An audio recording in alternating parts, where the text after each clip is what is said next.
For staying with us, back to one of our top stories now, with President Cyril Ramaphosa putting the spotlight on the fourth industrial revolution at the inaugural Digital Economy Summit being held in Midrand here in Johannesburg today. But is South Africa ready for those opportunities and the challenges of 4IR, as those in the know call it? Now, Arthur Goldstuck is from World Wide Worx and he joins us now. Arthur, I believe you spoke at the summit. Is that correct? No. Oh, you didn't. Okay, apologies. We released research on 4IR yesterday. Indeed, and that research opens with the line, or the little executive summary opens with the line that the technologies that make up the so-called fourth industrial revolution have yet to be adopted with any enthusiasm by South African enterprises. Were you surprised by that finding, and why? We weren't too surprised, because what we see mostly around this buzz phrase, the fourth industrial revolution, is cheerleading rather than practical steps to implement it in any way. And we always say beware the cheerleaders of new technology, but also beware the naysayers. So the truth always falls somewhere in between those who are hyping it up and those who are trying to hold it back. But what surprised us was how enthusiasm has waned in the last year, because a year ago we asked South African companies, do you plan to take up artificial intelligence in your organization? Because that's really at the heart of the technologies that they're talking about. And last year, 63% said that they were planning to use artificial intelligence in the coming year or two. This year, we asked the question again, and we were quite shocked by that. We weren't expecting, usually expectations increase. This year, 21% said they were planning to use it. So it dropped by a third. And what did you find for the reasons? Is it because there's more of an understanding of the cost involved? Is it because the economy is in a downward spiral as we speak? What were the reasons given? A year ago, the sense was that all you had to do to use AI was employ the software. And in fact, the software is getting cheaper and cheaper all the time. But what you have to have along with that is the skills to implement it. And we have a dire shortage of skills in that area. So that's actually the area that has to be addressed. You cannot say South Africa is at the forefront of 4IR when we don't even have the skills to implement 4IR. Is there an understanding of what artificial intelligence actually means? And that it's not this pie-in-the-sky thing that only the fancy businesses in shiny offices can employ? Well, one can look at it this way.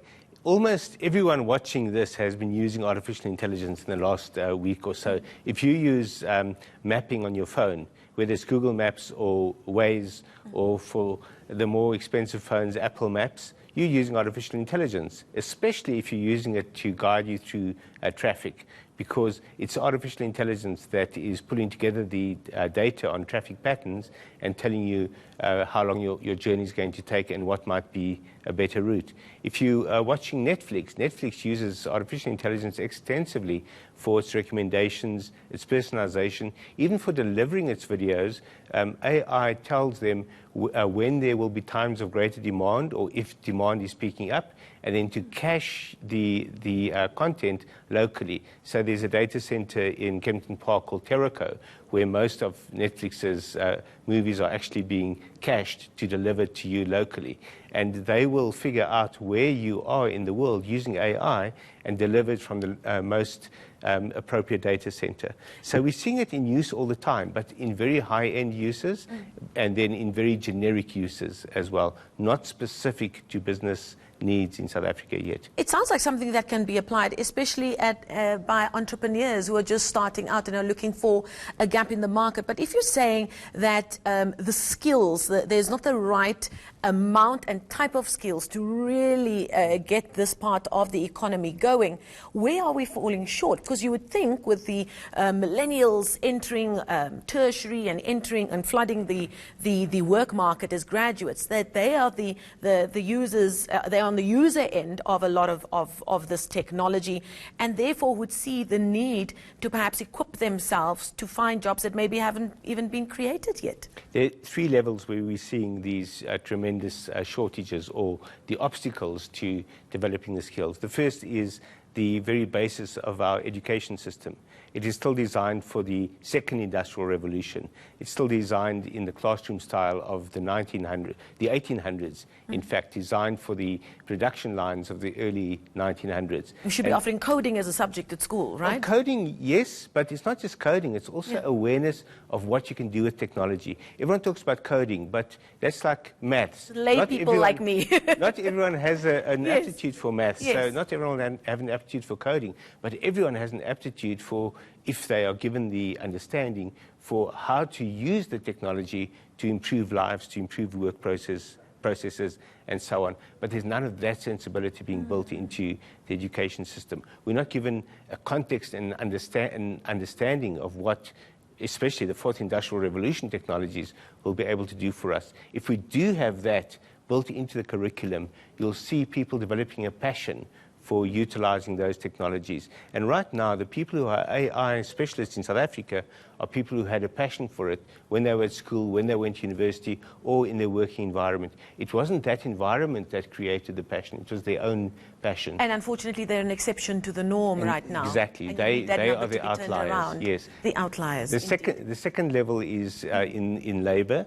And if the South African government is serious about 4IR, they have to bring labour into taking 4IR seriously as well. And that means accepting that automation is essential for making the country more efficient, for growing the economy, which will then grow jobs as well. By trying to hold back automation, and not just production line automation, but software automation as well, and resisting the idea that certain jobs are better done by machines, you hold back the economy.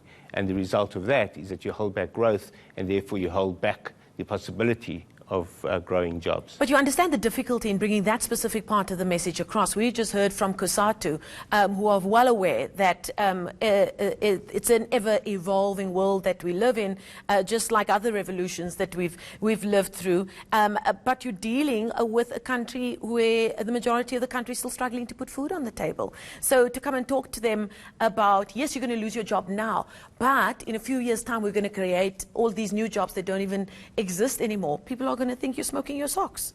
Well, what we need there is a massive work creation program, and we haven't seen any of that. We see little incentives for businesses to employ young people or for startups to employ additional people. But it is so difficult to open a business and to run a business in this country.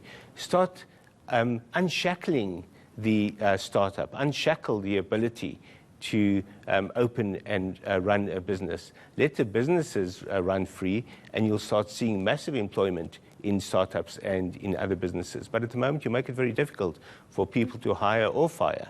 And that means that you have an uncompetitive economy. And if you have an uncompetitive economy, you can't grow jobs.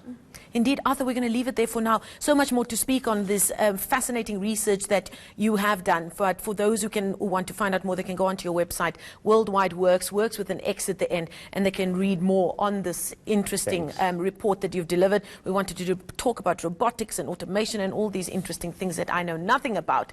But if you want to find out more, go and find that report on the internet. Not the Internet of Things, the internet. That's something that we're learning about every day as well. Arthur Goldstuck in the studio there. Thank you so much.